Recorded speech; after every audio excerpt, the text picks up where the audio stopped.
എനിക്ക് തോന്നുന്നു നമ്മുടെ ഒരു പ്രേക്ഷക കൂടി നമ്മുടെ സ്ക്രീനിലേക്ക് വരാൻ പോകുന്നു. മിൻഹ ഫാത്തിമ എന്നാണ് പേര് എന്നാണ് പറയുന്നത്. വലിയ ആളാണ്. ഹായ് മിൻഹ കുട്ടി. ഹലോ. ഹലോ, ആ ഏത് ക്ലാസ്സിലാ പഠിക്കുന്നത്? Third standard. അയ്യോ, തേർഡ് സ്റ്റാൻഡേർഡായോ? ഏത് സ്കൂളിലാ? നിർമ്മല ഭവൻ. നിർമ്മല ഭവനിലെ ബെസ്റ്റ് ഫ്രണ്ട് ആരാ മിൻഹുകുട്ടിയുടെ? Best friend rhiza റിസ്വ. സ്കൂള് മാറി. ആ, അയ്യോ, സ്കൂൾ മാറിയോ? ഈ വർഷമാണോ സ്കൂള് മാറിയത്? അവര് മാറിയോ? ഓ, അവര് സ്കൂള് മാറി. അവര് മാറി. പുതിയ കൂട്ടുകാരൊക്കെ കിട്ടിയോ? കിട്ടി. നാളെ സ്കൂളിൽ പോണ്ടേ? യെസ്, പോണം. ഹോംവർക്ക് ഒക്കെ ചെയ്തോ? ചെയ്തു. മാത്സ് ബാക്കിയുണ്ടല്ലോ ചെയ്യാൻ, അത് ചെയ്തില്ലല്ലോ. മാത്സ് ചെയ്തോ? വെറുതെ ഓക്കെ, എല്ലാം ചെയ്തിട്ടുണ്ട്. ഓക്കെ മിൻഹ, വേറെ ആരൊക്കെയുണ്ട് അടുത്ത്? മിന എന്തോ പറഞ്ഞു, നമുക്ക് കേട്ടില്ല. മിനുക്കുട്ടി എന്താ പറഞ്ഞേ? കവി പാടട്ടെ, പന്തളം ഒന്നും കേൾക്കുന്നില്ല.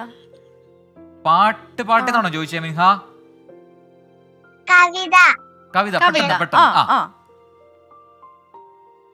പൈങ്കിളിയെ പൈങ്കിളിയെ കളിയാടിയിടാൻ വരും, പാടില്ല ചുള്ളികളാൽ കൂട് ചമയ്ക്കാൻ പോകും.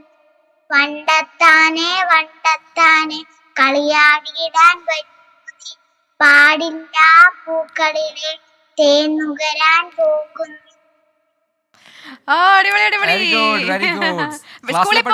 അതെ, സ്കൂളിൽ പോവാൻ ഇഷ്ടാണോ? ഇഷ്ടമാണ്, നല്ല ഇഷ്ടമാണ്. അപ്പൊ നാളെ എന്തായാലും സ്കൂളിൽ പോണം കേട്ടോ, മിടുക്കിയായിട്ട് പോണം കേട്ടോ. ഓക്കെ, ഞാൻ എന്നും രാവിലെ 24 ന്യൂസ് കാണാറുണ്ട്. കേട്ടോ മിൻഹ. അപ്പൊ എല്ലാ ദിവസവും ന്യൂസ് ഒക്കെ കണ്ട് എന്തൊക്കെയാണ് നമ്മുടെ ചുറ്റും നടക്കുന്നതൊക്കെ അറിയണം കേട്ടോ. ഓക്കെ മോളെ, വിളിച്ചതിൽ ഒത്തിരി സന്തോഷം കേട്ടോ. ഇനിയും ഗുഡ് നൈറ്റ്. ന്യൂസ് കാണണേ, നന്നായി പഠിക്കാം കേട്ടോ. അതെ, യെസ്, മിൻഹ ഫാത്തിമയാണ് വിളിച്ചത്, കഴക്കൂട്ടത്ത് നിന്നും. അപ്പൊ നമുക്ക് ആ കുഞ്ഞു കുട്ടിയായിട്ട് സംസാരിക്കാൻ പറ്റിയപ്പോ ഒരു സന്തോഷം. അതെ. അപ്പൊ കണ്ടില്ലേ മിൻഹ പറഞ്ഞത് സ്കൂളിൽ പോകാൻ മടിയൊന്നുമില്ല, നാളെ എന്തായാലും പോകുന്നതാണ്. അപ്പൊ പക്ഷെ മിൻഹയ്ക്ക് മടിയില്ല, കുറെ ചേച്ചിമാർക്കും ചേട്ടന്മാർക്കും മടിയുണ്ട്. ഇപ്പോഴും ചോദിക്കുന്നുണ്ട് അവധി ഉണ്ടോ എന്നത്. അത് മടി കൊണ്ടല്ല, ഇത്രയും പ്രശ്നമുള്ള സമയത്ത് സ്കൂളിൽ പോകുന്ന അപകട സാധ്യതയുള്ള സമയമാണ്.